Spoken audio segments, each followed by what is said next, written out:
Narito na ang PTV Balita ngayon. Patuloy ang pagtaas ng bilang ng nabibiktima ng iligal na paputok habang papalapit ang bagong taon. Sa report ng Department of Health, nasa 13 karagdagang kaso ang naitala ngayong araw. Dahil dito, umakyat na sa 88 ang kabuuang bilang ng firecracker-related injuries sa bansa. Samantala, naitala rin ang kauna-unahang kaso ng nakalunok ng paputok. Sa Calabarzon, aksidenteng nalunok ng isang bata ang isang watusi. Payo ng DOH, agad painumin ng egg white ang sinumang nakalunok ng paputok bilang first aid at dalhin sa pinakamalapit na ospital. Puspusa ng paghahanda ng Philippine National Police para sa traslasyon ng puon ng itim na Nazareno sa susunod na taon.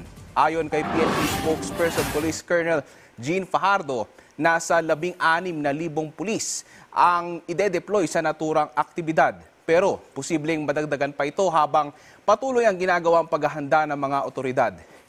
Inaasahan kasi ng PNP na dodoble ang bilang ng mga deboto na lalahok lalo't hindi nagsagawa ng prosesyon noong panahon ng COVID-19 pandemic. Bago ang pandemic noong 2020, nasa 2 milyong ang bilang ng mga deboto.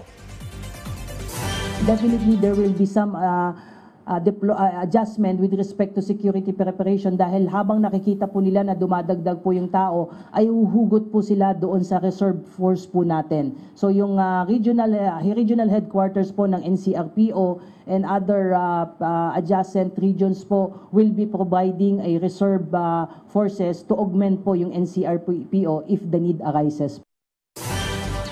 At yan ang mga balita sa oras na ito. Para sa iba mga updates, i-follow at i-like kami sa aming social media sites sa @PTVPH.